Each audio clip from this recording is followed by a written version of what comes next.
Hi VC, it's Aaron, Mutha Alamer. Today I'm entering a contest for Jerry, Darkside Vinyl. Jerry's such a great guy. I remember him from when I first started. He was actually my second subscriber. And I always remember my first three for some reason. It was Chris Profi, Jerry from Darkside Vinyl, and Vinyl Richie were my first three subscribers. And for some reason, I remember those first three, and the rest is just kind of a blur.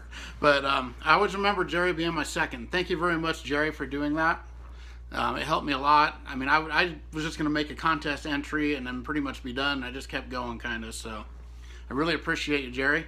And the contest is about family. So I'm going to show some records that remind me of my family. And these are records that I grew up listening to with either my mom, my dad, or both of them, or or my stepdad or whatever. So first up, the first records I remember, I've shown these before, a lot of these, because of the similar type thing. The first records I remember listening to were these. It's the Beatles' Revolver and the Beatles' Abbey Road.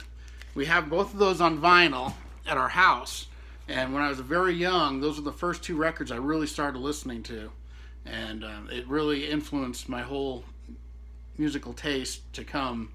I was about 3 years old when I discovered the Beatles, and I fell in love with this album and the other, and Revolver, both of them. These two records are what really got me into music. So, a pretty good base to start from, those two. And then also, I remember we had this one here, an 8-track of this in our car that we listened to. And so these three Beatle records, that's probably why they're three of my top 4 Beatle records, is because those are the first ones I listened to and heard a lot when I was really young. At 3 to 7, 8 years old, in that era. Those are the three Beatles records I was very well acquainted with. And, also we had some more records in our house. This is, between the time I was like 3 and 7 or 8 years old, or what all these records are from. And so they're kind of the foundation of my music tastes. And next up, I got this Paul Stanley. This is actually the old record from when I was a kid. Some of these there's a couple in here that are, but this is actually the old record I've had, that our family's had since I was a kid. Really good. I mean, it's just, I remember reading the liner notes and the lyrics when I was really young, and really appreciating the lyrics of this album a lot. And I really love this album still to this day. Another one I remember hearing was this here. This is Jim Croce, Lives and Times. And we had this record. We had one of those wood cabinet record players where you could put like 5 records on it and they'd play a side and you'd flip them over. So I did that with all these records all the time. I really loved them. And this was one here too, this Jim Croce. And I love this album. Jim Croce is probably my favorite folk artist still, because I grew up listening to him. And Roller Derby Queen's probably my favorite song on this. I like it all though. It's really good. And now I have all his records. There's 3 or 4 he did. And I like them all. So, and for country, this is what we had country in our house. My dad's always been a country person. He likes a lot of country, but this is the one I remember, is the John Denver, because when I was a kid I liked it. And I remember playing this record all the time in our house. It was playing a lot. And then, around 77 or so, I was, 7 years old. My family got some more records. This was one of them. I remember listening to this with my sister all the time, this Pablo Cruz record. And I still enjoy this. It hasn't aged as well as some of these others, but it's still a good listen. And, A Place in the Sun, What You Gonna Do. I remember putting this on, and, as we're going to bed, the record player would turn off automatically. So I remember falling asleep to this record many, many times. And this here, we also listen to a lot. This is the Beach Boys' Super Hits. First record I actually bought with my own money, but this reminds me of my sister, my mom, my dad, because I was always playing it. And I really love this record. It's got like 20 songs, I don't know, I think 20 songs on it, jammed onto this record, but it's really good. It actually sounds pretty decent. This is that actual old original one too. And then I remember my dad playing this one quite a bit when I was young. This is the first Led Zeppelin I actually listened to, was Led Zeppelin 2, and I remember looking at the cover, the gatefold. It just really reminds me of my dad, this record.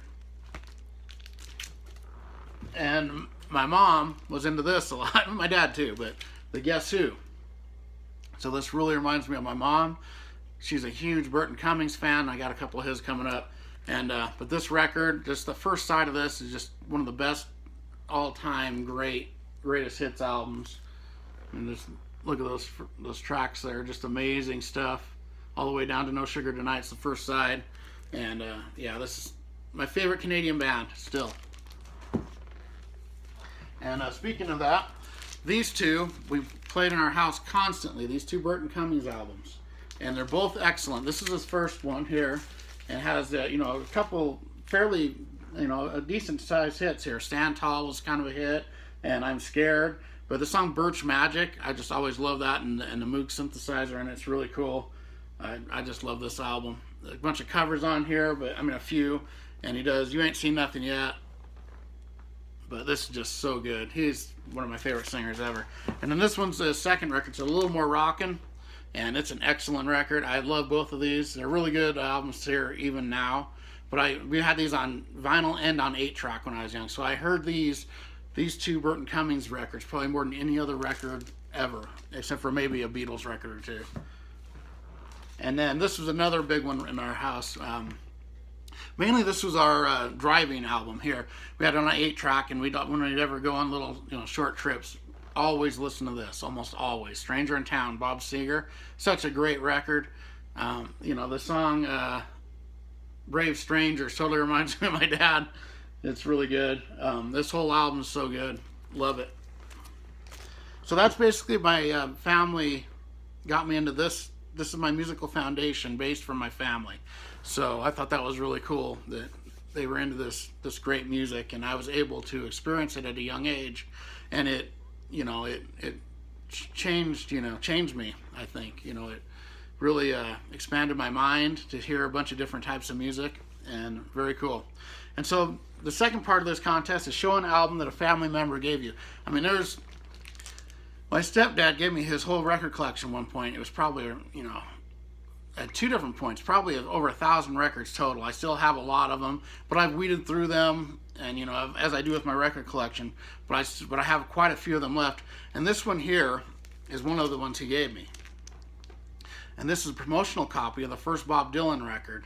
It's actually, you know, it's got some spine, little splits, and it's a little beat up, but it still plays fine, doesn't skip.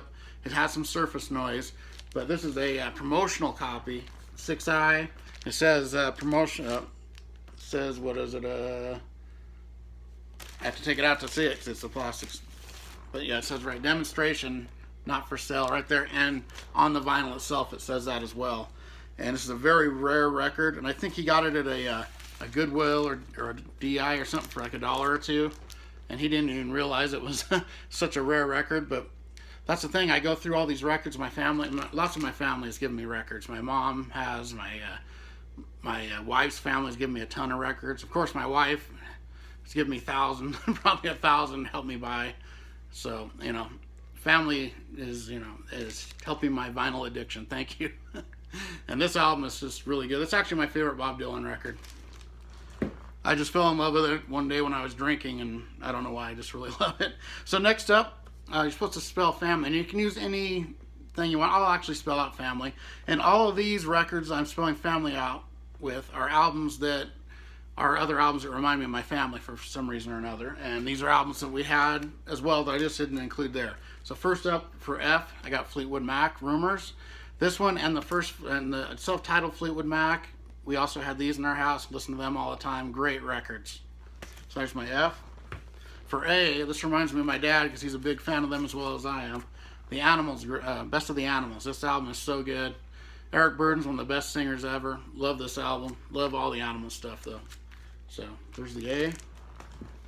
For M, and this album I had on cassette, and I remember we took a trip to Sun Valley, Idaho, and we're listening to the cassette. I was playing it over and over, and all my family listening to it, you know, as we were driving. It's really good. This is from John Mellencamp, John Cougar Mellencamp at this point.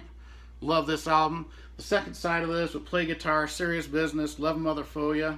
Those are like they're like hard rock songs. They're so good. And One More Place to Sleep from the other side too. And it has one of my favorite ballads of all time, Golden Gates, the last song on the record. As well as the big hits that were on here, like Crumbling Down and Peak House, as Authority song. But this album just totally reminds me of my family. And then for I got the Billy Idol, Rebel Yell.